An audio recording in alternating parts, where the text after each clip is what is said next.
trends in time and see whether, for example, a 10-day trend or a 15-day trend was predictive of what happened next? Sure. You would try all those things and see what worked best. But the trend following would have been great in the 60s, and it was sort of okay in the 70s. By the 80s, it wasn't such a... It didn't, because everyone could see that. People so what happened? So how did you stay ahead of the pack then? Well, we stayed ahead of the pack by finding other approaches, and shorter-term approaches to some extent. But the real thing was to gather a tremendous amount of data, and we had to get it by hand in the early days. We went down to the Federal Reserve and copied interest rate histories and stuff like that, because it didn't exist on computers. We got a lot of data, and very smart people, and that was the key. I didn't really know how to hire people to do fundamental trading.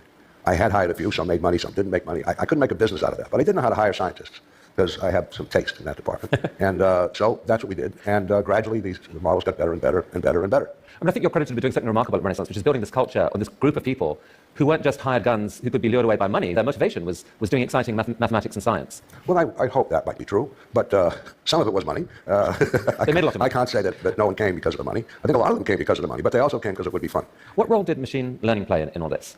Well, in a certain sense, what we did was machine learning.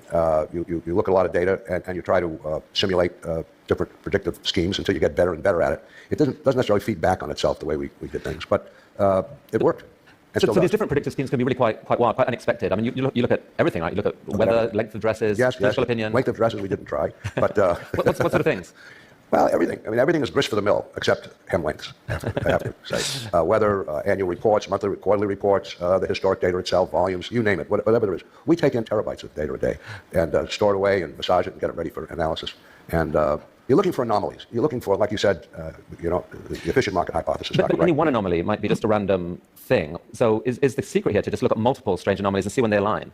Well, any one anomaly might be a random thing. However, if you have enough data, you can tell that it's not.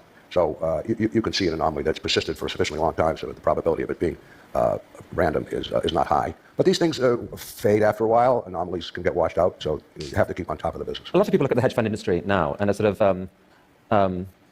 If you struggle with focus, this sound might change everything. Shocked by it, by how much wealth is created there and how much talent is going into it. Do you I have knew any I was about, going to make it. I just ain't know that how. industry and perhaps the financial industry in general? But I knew. This world is what you make it. You create your own environment. It all starts with a vision. What you can imagine, you can create. You can imagine, you can create. Fuck, dude, I forgot.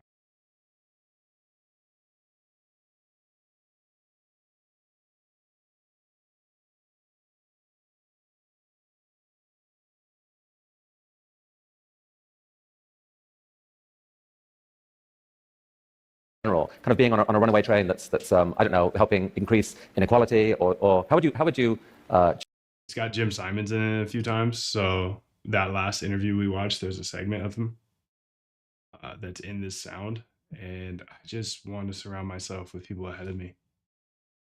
I have to.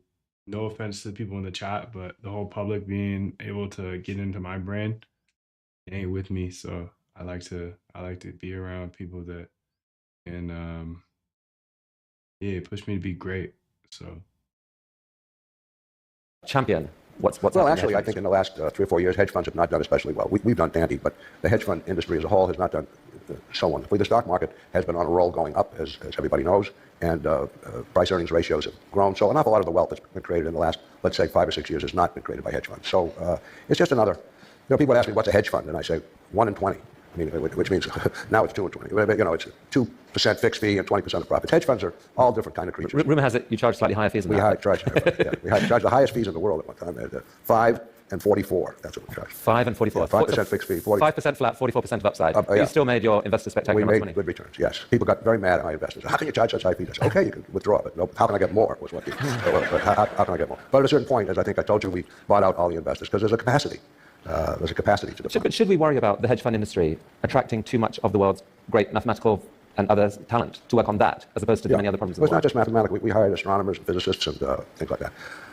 I don't think we should worry about it too much. It's still a pretty small industry, and in fact, bringing in science into the investing world has improved that world. It's reduced volatility. It's increased liquidity. Spreads are narrower because people are trading that kind of stuff. So I'm not too worried about Einstein going off and starting a hedge fund. Now, you're at a phase in your life now where you're actually investing, though, at the other end of the supply chain, in actually boosting mathematics across America.